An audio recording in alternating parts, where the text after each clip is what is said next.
Ah, é. Eu tô com o microfone aqui pegando outro, olha.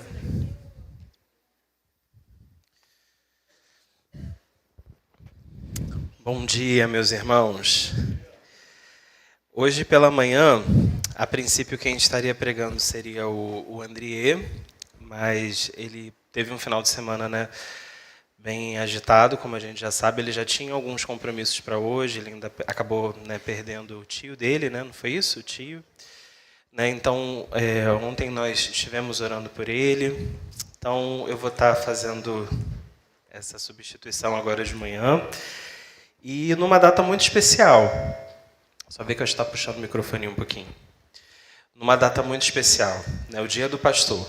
E para mim é uma grande responsabilidade, porque são pessoas que eu admiro muito.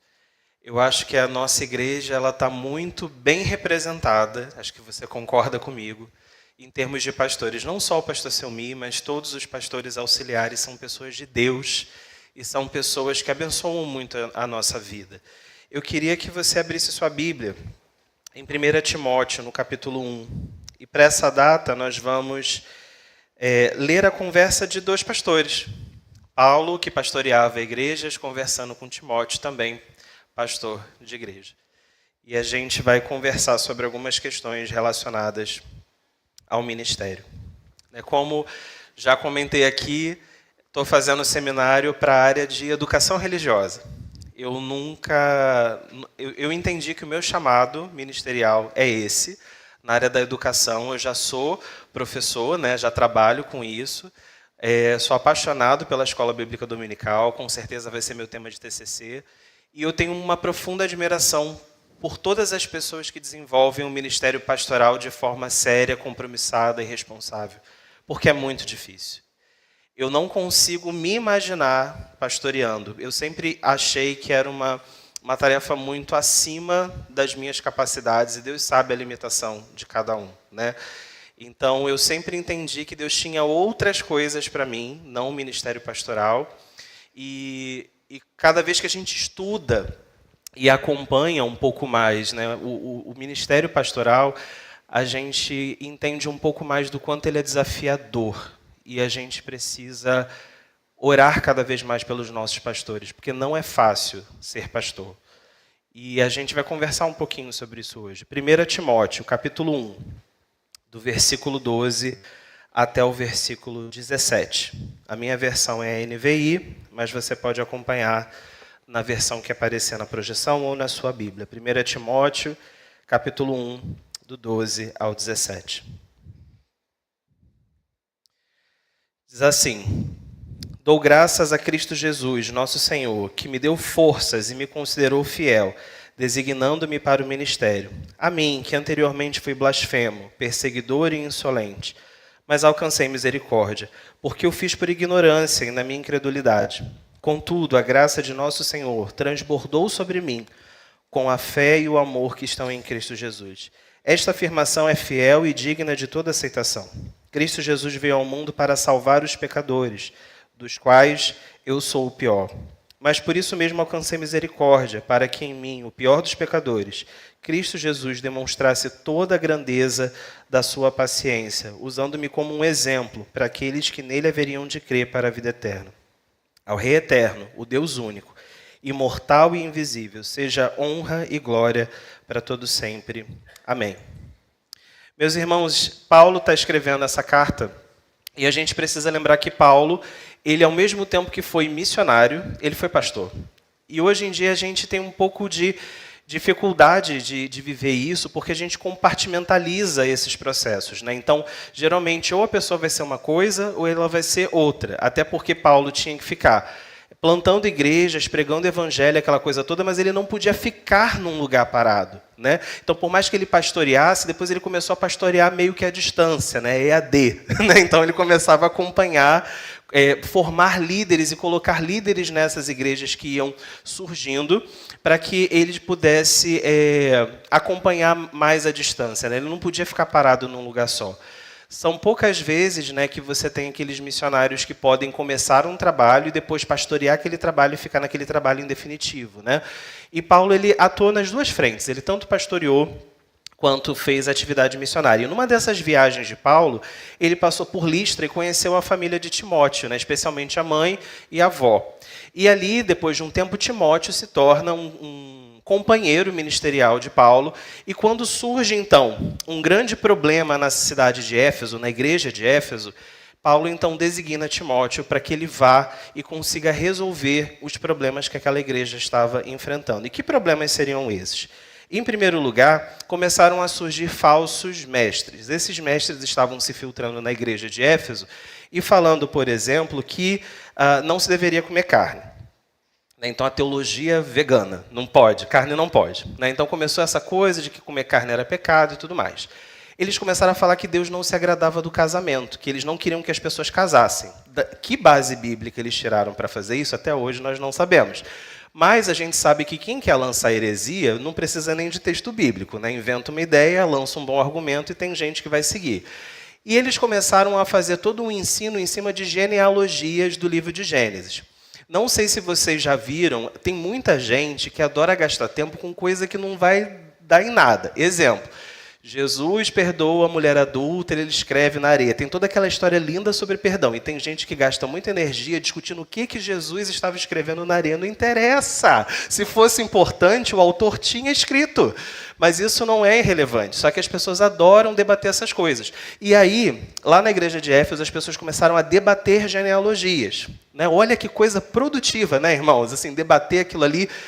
E aí, para terminar esse combo da desgraça, Paulo ele ficou sabendo que algumas mulheres ricas lá da igreja de Éfeso estavam indo para o culto com roupas caríssimas, extremamente ornadas, né? E a igreja tinha virado um desfile de moda. Ele vai falar sobre isso com Timóteo. E é muito interessante, que isso é papo para um outro dia, como às vezes a gente tem aquela ideia, né, de que quanto mais bem arrumado, quanto mais elegante eu for para a igreja, melhor. E, na verdade, nós temos um texto bíblico falando que, dependendo do exagero, da formalidade que você queira criar, isso pode virar uma barreira para que pessoas conheçam o Evangelho. E eu vivi isso na prática. Eu tive uma vizinha que ela era da Umbanda, e a gente convidou ela várias vezes para ir na igreja e ela recusava. A gente pensou, tudo bem, né? Ela, por causa da religião e tudo mais, ela não quer estar lá com a gente. Mas perto dela morrer, ela aceitou o convite. Depois de anos, assim. E aí, ela falou assim, a gente perguntou, e aí, você se sentiu bem? Você gostou de estar com a gente e tal? Ela falou assim, nossa, eu já queria ter ido com vocês há muito tempo. Só que eu sempre via vocês tão bem arrumados e eu não tinha uma roupa bonita igual a de vocês para ir para a igreja. Meus irmãos, aquilo mudou completamente a minha visão sobre as coisas. A gente precisa estar coerente, precisa estar decente, mas sem exageros. Né? A gente não está aqui na posse da rainha da Inglaterra, do rei da Inglaterra, não precisa disso tudo. Né? E isso estava acontecendo. Pessoas pobres estavam deixando de querer frequentar os cultos porque elas se sentiam humilhadas. E a moda, ela pode ser usada como um fator excludente. A moda, o que é chique, o que é caro, é aquilo que poucas pessoas podem ter. Se uma coisa ela é popular, se é uma coisa que qualquer um pode ter, ela perde o valor. As coisas são valiosas se elas podem ser acessíveis a poucos. Né? E aí Paulo vai falar o seguinte, olha, tem que parar com isso. A elegância, a vestimenta, né, o que tem que chamar a atenção de vocês são as boas obras. E ele vai trabalhar todas essas questões. E essas mulheres ricas ainda tinham um outro problema. Geralmente, quando uma pessoa tem muito dinheiro, ela acaba sendo mais ouvida. Porque, nos padrões humanos, quanto mais rico uma pessoa é, parece que mais ela tem a contribuir, mais ela tem a ensinar. E aí, nessa igreja de Éfeso em particular, essas pessoas que tinham muitas posses, elas tinham púlpito e microfone liberado para que elas pudessem falar o que elas quisessem. Afinal, são ricas. E elas começaram a ensinar todo tipo de coisa errada, inclusive apoiar esse ensino desses falsos mestres. Então, quando Timóteo é enviado para essa igreja, ele é enviado para arrumar a casa. Está uma bagunça. E isso, se continuar do jeito como está, vai para um caminho muito perigoso. E esse, meus irmãos, é um primeiro ponto que a gente precisa entender da importância do ministério pastoral. Sem uma liderança, sem uma igreja, ou sem uma liderança na igreja, a igreja se torna palco de disputas, a igreja se torna palco de disputa de poder e terreno fértil para qualquer tipo de heresia. Quando se tem um pastor, ele consegue direcionar, ele consegue proteger a igreja doutrinariamente, ele consegue fazer com que essa igreja se torne um ambiente saudável para que aquelas ovelhas possam se desenvolver. Não precisa ninguém brigar pelo púlpito, não precisa ninguém brigar pela liderança, porque já tem um líder. Ele é o pastor da igreja. Se todo mundo entende, nós vamos seguir aquela pessoa, ninguém tem que ficar puxando o tapete de ninguém. Agora, quando não tem uma liderança, as pessoas brigam pelo destaque. E a gente consegue ver na história do povo de Deus que o período mais absurdo, o período mais sombrio que Israel já viveu foi quando não havia uma liderança.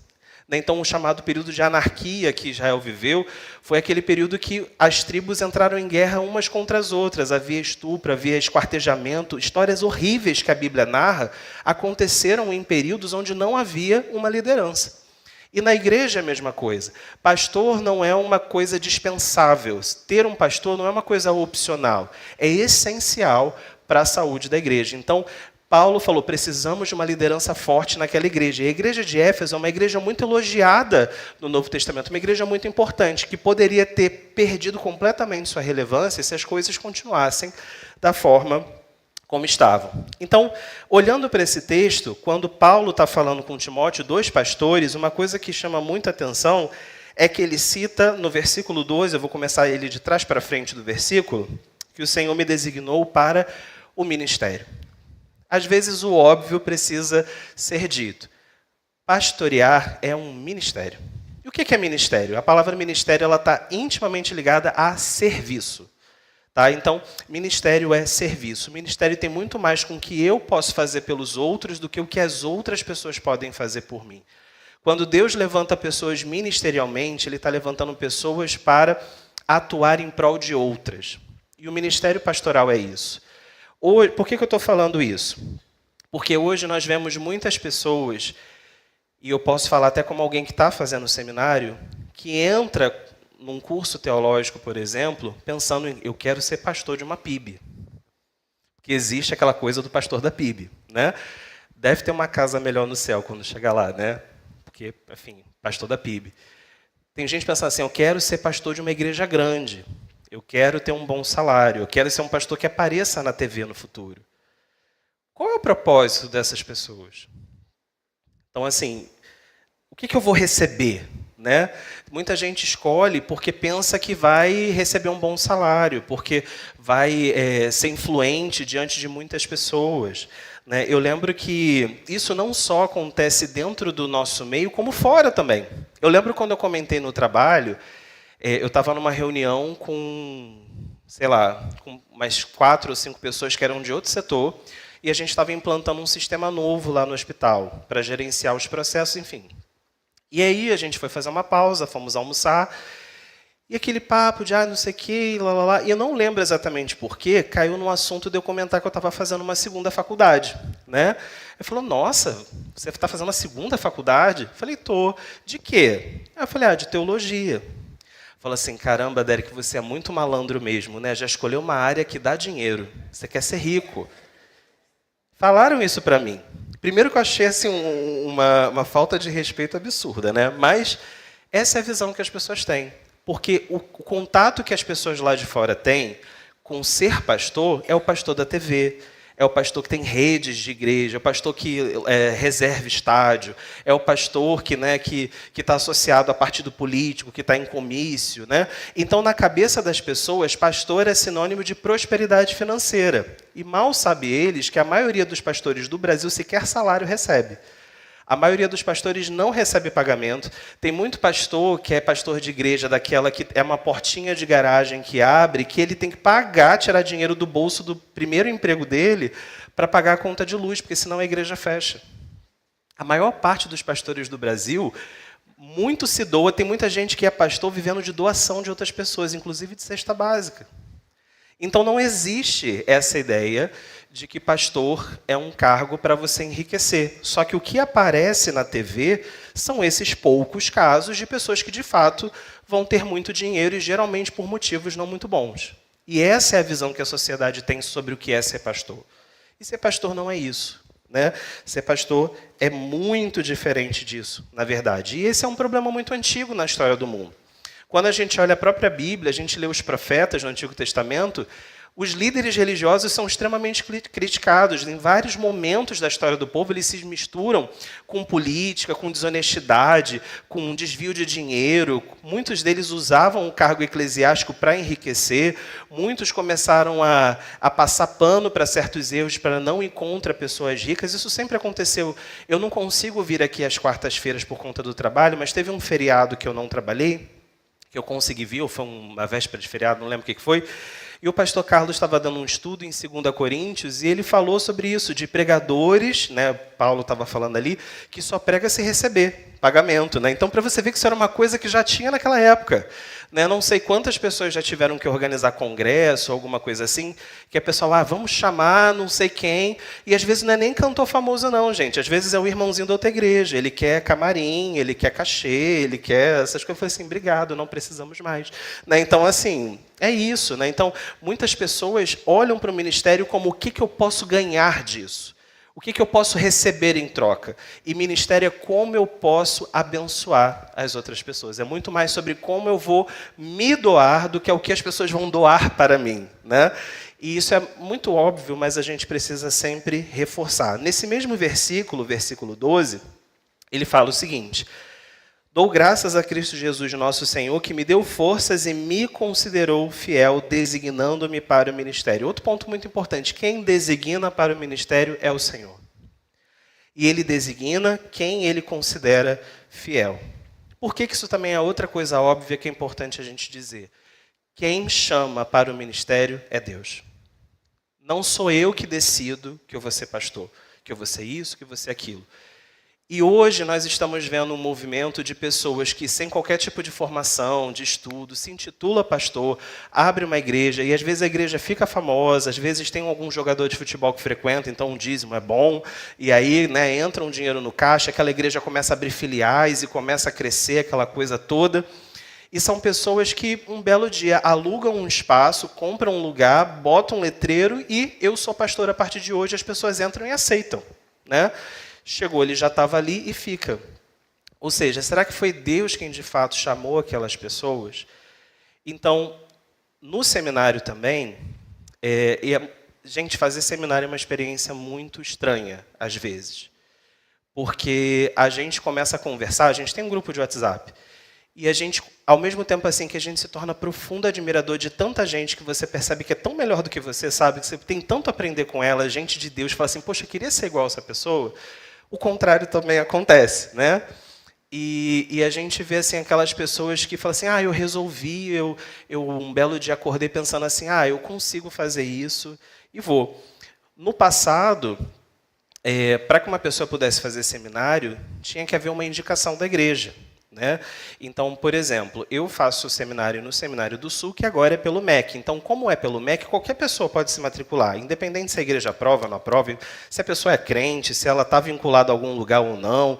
Né? Então, não importa. Se a pessoa até pode ser de outra religião, ela faz, porque agora é vinculado ao MEC. Lógico que lá é um seminário confessional, né? Então, se alguém é de outra religião, vai ter esse impacto todo. Mas o fato é, hoje, a tendência é que cada vez mais essa indicação, esse comissionamento da igreja se torne uma coisa opcional. No passado, para uma pessoa ser pastor de uma igreja, tinha que ter um concílio. Né?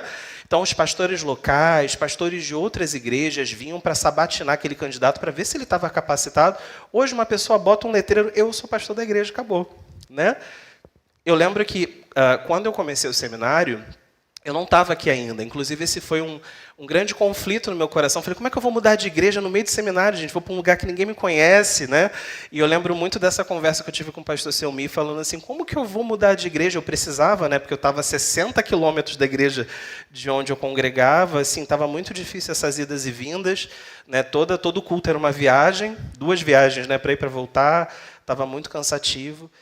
E eu lembro o quanto o pastor, assim, ele foi muito receptivo comigo, com Thaís, falou assim, fica tranquilo, você vai ter espaço para trabalhar, as pessoas vão te conhecer, as coisas vão acontecer, fica tranquilo. Né? Mas eu lembro que na igreja onde eu comecei o seminário, eu ia pagar as mensalidades, meus irmãos. Era um seminário que não precisava de indicação da igreja. Eu ia pagar as mensalidades todas, como pago até hoje. Né? Eu nunca quis jogar esse custeio financeiro para a igreja, porque não precisava, então eu achei melhor eu custear. E mesmo assim, precisou haver uma assembleia para a igreja deliberar se eu poderia fazer ou não. E eu achei isso muito legal. E acho que esse cuidado tem que existir. Porque Deus é quem chama e a igreja precisa reconhecer. Não sei se vocês já passaram por uma situação de ver alguém sendo lançado ao ministério e que você falou assim, isso foi uma decisão errada. E é muito triste. A Bíblia fala sobre isso. Não imponham as mãos precipitadamente. Isso pode ser uma desgraça para uma congregação, irmãos. Tem pessoas que você vê, assim, para vocês terem uma ideia, lá no grupo do seminário, teve um aluno que foi expulso, porque ele estava xingando uma colega de trabalho no grupo do WhatsApp, xingando mesmo, de palavrão. Tem gente que está no seminário que nem convertido é, gente. Isso é real, isso existe. Então, esse é o perigo quando a gente se promove, pastor, quando a gente decide que dá conta do ministério. Quem tem que chamar é Deus, e Ele chama quem Ele considera fiel. E o que é ser fiel? Ser fiel é você ter um compromisso e se manter atrelado a esse compromisso, né? É você ser estável, é você não mudar. E muitos pastores mudam. Quando o dinheiro começa a crescer, ele muda. Quando ele começa a ficar mais famoso, ele muda. Quando a igreja quadruplica de membresia, ele muda. Mas Deus que não muda, Ele quer também essa estabilidade, que aquele primeiro amor, que aquele compromisso, que aquele zelo do início do ministério continuem. Né? A sociedade muda, as coisas vão mudar, mas Deus não muda e sua palavra não muda. E a gente precisa ser fiel a essa palavra. Em terceiro lugar, nesse mesmo versículo 12, ele fala o seguinte, eu dou graças a Cristo Jesus que me deu forças. É interessante essa palavra. Você não pede forças para coisa fácil. Você não precisa... uma vez eu vi um pastor falando uma coisa que eu achei muito interessante. Você não vai orar a Deus para atravessar a rua. Você espera o sinal fechar, olha para os dois lados, avalia se é seguro e vai. Precisa espiritualizar, Senhor, devo botar açúcar ou adoçante? Não existe isso, né? Você toma essas decisões. Agora, por que para o ministério a gente precisa pedir forças? Porque é difícil. E Paulo está falando, eu agradeço a Deus porque Ele me deu forças. Tem uma pesquisa que é da Life Research, que ela falou que 1 a cada 3 pastores não se aposenta como pastor. Ou seja, em torno de 33% dos pastores abandonam o seu ministério, e os motivos são 40% por uma mudança de vocação, que é o que está lá na pesquisa. Tá? Esse termo pode ser meio discutível, mas está lá na pesquisa. 18% por conflitos com a congregação, isso a gente imagina que pode ter mesmo, né? 16% esgotamento severo ou burnout. Eu achei isso muito interessante também. Né? E 20% por questões familiares ou financeiras. As questões financeiras a gente já falou. E, gente, as questões familiares também são muito reais. Muitas vezes o pastor ele tem que cuidar da família de todo mundo sem deixar de cuidar da sua. Ele tem que resolver os problemas, ajudar, né, resolver os problemas da membresia, sem descuidar dos seus próprios problemas e dos problemas da sua casa. E isso é muito difícil. Eu não estou conseguindo... Olha, para vocês terem uma ideia, eu tenho que equilibrar meu casamento, meus estudos, meu trabalho e minha saúde, eu já não estou conseguindo. Quando eu começo a atender bem uma coisa, eu descubro a outra. Imagina, meus irmãos... No momento, nota-se que é minha saúde, mas assim, né? É muito difícil. Então, assim, imagina você ter que cuidar de, né, segurar todos esses pratinhos. E a família pastoral, ela sofre muito, porque é uma pessoa extremamente demandada. O pastor da minha antiga igreja, uma vez eu estava conversando com ele, e ele estava falando assim, Derek, a minha folga é segunda-feira. E eu tive que combinar com a igreja para ninguém me mandar mensagem na segunda-feira ou deixar as pessoas cientes de que eu não iria responder. Porque eu comecei a ter um problema que era o meu único dia de folga. Eu estava na igreja todos os dias. E chegava na segunda-feira, o meu filho queria jogar um joguinho de tabuleiro comigo. Foi uma pessoa assim, pastor, corre aqui em casa, porque meu marido bebeu, está querendo bater na gente. Pastor, corre aqui em casa. Pastor, meu filho... Conversa na terça sobre teu filho. Teu filho não vai mudar da segunda para terça. Espera terça-feira. Mas as pessoas assim não entendem que o pastor também tem que dar atenção para a esposa, tem que dar atenção para o filho. Né? Então, assim, eu lembro que teve uma vez Nem pastor eu sou, e eu e Thaís, a gente teve que ter uma conversa dessa.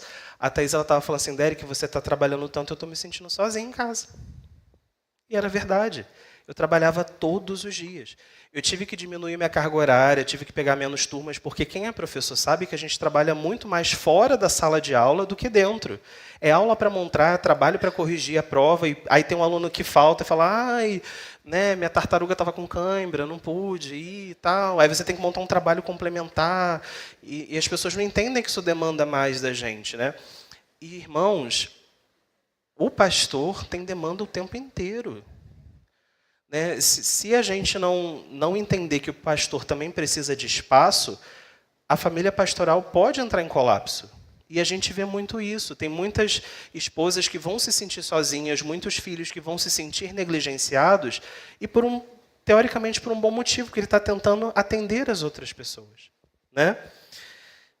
Então Deus precisa da força. E, meus irmãos, não é somente isso, mas pensa só no que é ser pastor. Pastor precisa, faz a lista aí, saber administrar, saber liderar, não é qualquer pessoa que sabe ser líder, pastor tem que saber ser líder, né? Ele vai liderar, aconselhar, ensinar, para ensinar tem que ter didática, não é todo mundo que tem, né? Saber fazer discurso, porque a mensagem envolve homilética, envolve a arte de discursar, não é todo mundo que sabe fazer discurso. Motivar as pessoas, às vezes eu posso, por exemplo, dar uma ótima aula, mas se a pessoa está passando um problema grave, ela fala assim, o que você acha? Eu falo assim, acho que você vai se lascar. Então, assim, não adianta, né? A pessoa quer uma palavra de ânimo. Então, não é qualquer um que sabe motivar, jogar as pessoas para cima. Inclusive, muita gente não sabe, mas exortar é motivar, não é castigar, não é falar mal, não é dar bronca. Muita gente acha que exortar é dar bronca. Exortar não é botar a pessoa para baixo, exortar é botar a pessoa para cima. Né?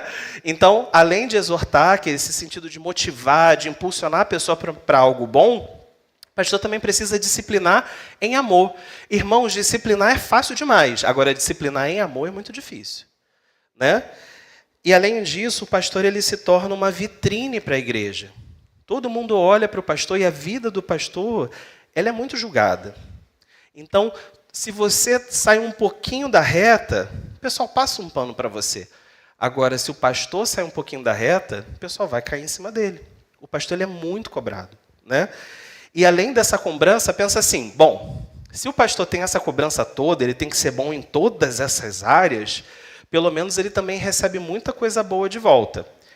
Em parte, isso também é verdade, mas quando a gente para olhar o saldo, a balança não é positiva para o pastor. O pastor lida com muita ingratidão, o pastor lida com muita irresponsabilidade.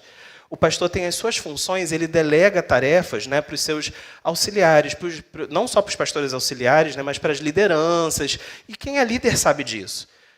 Quem é líder, se quisesse, se pudesse, pegava todas as tarefas para fazer sozinho, porque delegar é muito difícil. Você conta às vezes com as pessoas, chega no dia a pessoa não vem, não dá satisfação, deixa a coisa sem fazer. E dá um ódio. Imagina, o pastor é a mesma coisa, gente. Então, o pastor ele precisa dividir as tarefas e, às vezes, as pessoas não assumem as responsabilidades que precisam assumir. Isso é muito frustrante. Né? Gente que não quer fazer as coisas por preguiça, gente que é extremamente egoísta, que só quer que as coisas aconteçam do seu jeito, tem que estar bom para mim e o resto da igreja que se lasque. Né? Traição, gente tentando puxar tapete, gente mentindo. O pastor lida com tudo isso. E sabe o que é pior? Às vezes o pastor por dentro pode estar com vontade de dar uma voadora, mas fala assim, irmão, Jesus te ama. Né? Gente, é muito difícil ser pastor. Ele é altamente cobrado e muitas vezes ele recebe muita coisa ruim de volta. Você já parou para pensar nisso? No tanto de frustração, tenho certeza que o pastor não comenta isso. Às vezes, quando está demais, ele solta uma coisa ou outra. Só em Istambul, graças a Deus. Aqui não acontece. Mas, assim, às vezes, né, a gente sente, assim, em alguns momentos pontuais, uns desabafos, assim, de, poxa, eu esperava mais, sabe? Então, assim, o que eu quero te convidar nessa manhã, já que é dia do pastor, a gente fazer essa reflexão como igreja. Se você fosse o pastor da igreja e você falasse assim, irmãos, hoje à noite eu vou pregar sobre o texto tal, venham, e chega aqui, tem 6 pessoas. Se você fosse o pastor da igreja, como você se sentiria? Coloque-se no lugar do seu pastor, porque é assim que ele se sente. Eu estou aqui quase sempre, é muito difícil eu não vir nos cultos de domingo à noite. Por que você não está aqui? Existe um pastor da igreja que vai estar aqui que fica chateado, fica triste. Ele não fala disso com vocês, mas ele é ser humano, irmãos. Então, nesses momentos, a gente vê que a gente pode não estar dando o apoio mínimo, sabe? A gente não está apoiando no mínimo o ministério que a gente poderia apoiar. Lógico, gente, tem pessoas que têm suas questões, têm dificuldade de deslocar, tem questão de violência, a gente sabe. Mas Deus, ele também sabe quem podia e não vem porque não quer, né? E às vezes são coisas mínimas que a gente poderia estar ajudando, né? Só que, poxa, então é só coisa ruim, então vamos desistir, fecha as portas, vamos fazer outra coisa, né? Vamos fazer música sacra, vamos dar aula de história, vamos para outras áreas? Não, gente, ser pastor também é muito bom. E é por isso que Paulo ele fala, eu dou graças a Deus porque ele me deu forças para fazer isso, eu agradeço. Por que ele está agradecendo? Porque vale a pena o ministério. Pastor também é aquela pessoa que faz casamentos, é aquele que vê o casamento que já estava feito, mas estava falido, Deus reativando, Deus renovando, Deus salvando um casamento falido. Pastor também é aquela pessoa que pega o bebê de todo mundo no colo, porque tem essa desculpa, né? Então, às vezes, assim, eu queria poder pegar o bebê de algumas pessoas para pegar, mas eu não tenho nem desculpa assim, falar assim, poxa, posso segurar teu filho? Eu não peço, né? Porque eu acho muito invasivo. Mas o pastor, por conta da apresentação de bebê, imagina, você poder segurar o bebê de todo mundo, que você tem um álibi para isso, né? Você tem que apresentar e tal. Gente, pastor faz batismo. Eu nunca batizei ninguém, mas deve ser incrível, né? O pastor está pregando, ele faz o apelo e vê as pessoas assim, eu quero Jesus.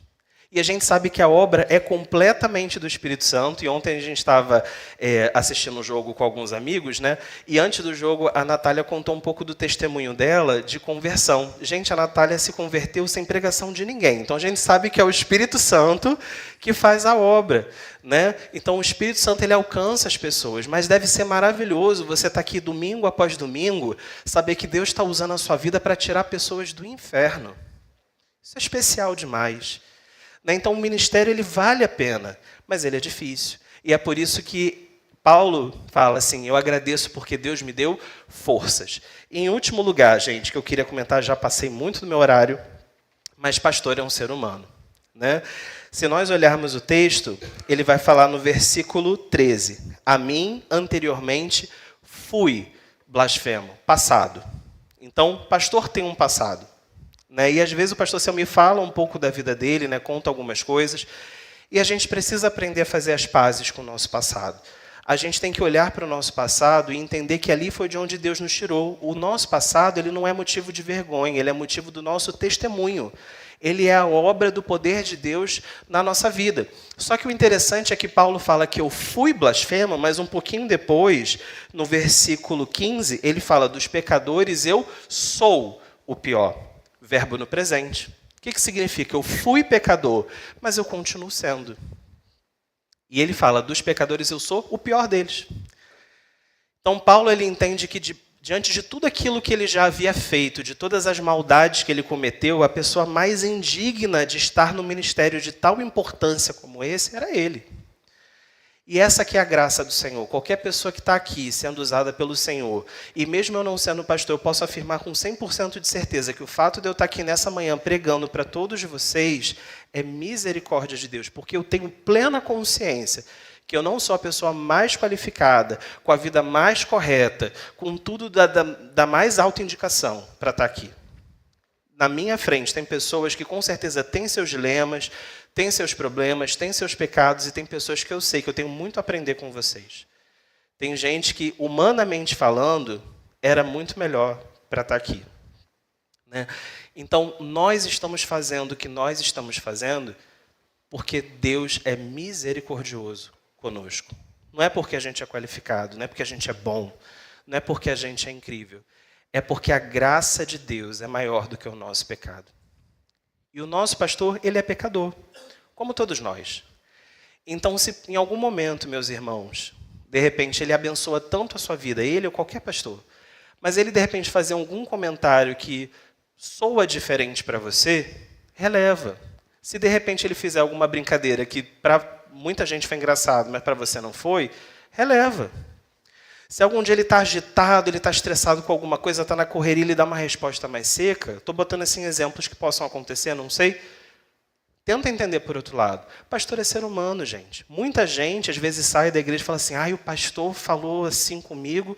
Cara, mas ele falou bem contigo a vida inteira. Um dia que, de repente, ele estava num dia mais agitado, que ele não pensou direito, você vai largar? Então, você nunca esteve na igreja por causa de Jesus, né? Você estava aqui para ser bajulado pelos outros. Para com isso, né? Então, a gente precisa entender que pastor é ser humano. Pastor cometeu erros no passado, como Paulo falou, eu fui blasfemo, fiz muita coisa, mas ele ainda pode errar hoje.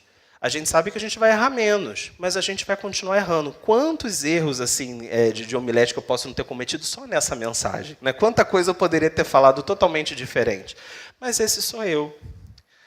Então eu sei que, assim, diante de tudo isso, meus irmãos, a gente só tem a agradecer, porque tudo que a gente faz tem que ser para a glória de Deus. A gente não é qualificado. O fato de eu estar aqui, o pastor está aqui, qualquer pessoa está fazendo o que está fazendo. Né? Eu, por exemplo, admiro muito o Marcos cantando. Né? E tantas pessoas que fazem coisas tão excelentes na igreja, o mais legal é a gente ver Jesus através dessas pessoas. Né? E tudo que a gente faz não é porque a gente é o melhor que existe, mas é para a glória de Deus, porque a gente sabe de onde nós viemos, a gente sabe de onde Deus tirou a gente. Então, nós estarmos aqui é motivo de agradecer muito a Deus. E para a gente encerrar, nós queremos agradecer muito ao Senhor nessa manhã, porque Deus nos deu pastores que zelam pela saúde da nossa igreja. Nós vemos Jesus na vida dos nossos pastores. São pessoas assim que me inspiram muito, né? Por exemplo, o pastor Josias, ele é meu vizinho ali de banco, a gente sempre senta muito perto. Quando tem momento de cumprimentar, ele é sempre uma das primeiras pessoas que eu cumprimento. Pastor Sandro é literalmente meu professor de EBD, então eu literalmente aprendo muita coisa com ele no PG, nas EBDs. Né? Eu admiro demais o pastor Carlos, o pastor Helder. São pessoas assim, quando eu converso com eles, assim, eu me divirto, eu aprendo. São pessoas assim que são pessoas reais, pessoas simples, sabe?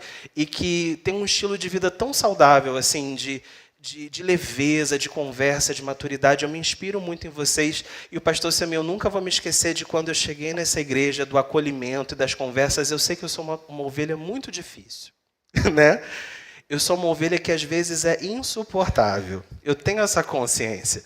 Mas o pastor, apesar disso, ele sempre me tratou com muito respeito, com muito carinho, e eu só tenho muito a agradecer, porque eu me sinto muito acolhido pela equipe pastoral dessa igreja. Eu sou realmente abençoado por todos vocês. E o meu desejo é que Deus ele possa também abençoar a vida de cada um nas adversidades que vocês precisam superar. Né? Eu sei que, apesar de serem pessoas tão especiais, vocês são humanos, têm fraquezas, momentos de dúvida, de medo, de raiva. Não sei, talvez tenha tido vontade de desistir em algum momento. Então, que nós, como igreja, possamos estar orando pelos nossos pastores, apoiar os nossos pastores, nos colocarmos mais no lugar deles, pensar na hora de falar, na hora de agir, pensar na hora de tomar decisões se a gente vai ou não vai, se vai apoiar ou não vai apoiar, se vai fazer ou não vai fazer. Que nós sejamos ovelhas que não sejam um problema, e sim a solução que ele precisa. E eu quero dizer assim, que da minha parte, é um privilégio poder servir ao Senhor debaixo da liderança de todos vocês. E no que for possível, dentro das minhas condições, eu quero me gastar ainda mais em prol do Evangelho, tendo a honra de poder trabalhar ao lado de vocês. Vocês são uma bênção. Eu queria orar agradecendo a Deus pela vida de vocês. Deus amado, muito obrigado pelos pastores que o Senhor nos deu aqui nesse lugar. Homens incríveis, Senhor. Pessoas que abençoam tanto as nossas vidas. Nós não somos românticos de achar que são pessoas perfeitas, mas isso que é o mais especial. São pessoas imperfeitas como nós. E nós queremos te agradecer que, apesar de todas as nossas limitações, eles têm nos mostrado como seguir em direção a Jesus a cada dia. Obrigado, Senhor, porque o Senhor tem feito milagres na vida de cada um deles. O Senhor tem feito tanta coisa, quantos testemunhos, Senhor. E nós queremos te pedir, Senhor, que pela tua graça e pela tua misericórdia, o Senhor continue operando cada vez mais através destes homens de Deus. Que a tua igreja possa cuidar dos pastores que tem, possa saber reconhecer e valorizar os pastores que tem. E que nós juntos, Senhor, pastor e ovelhas, possamos caminhar juntos de forma saudável e equilibrada para a honra e glória do Teu nome. E que essa comunidade possa ser impactada e também se tornem futuras ovelhas desse lugar. É o que nós te pedimos, Senhor, em nome de Jesus. Amém.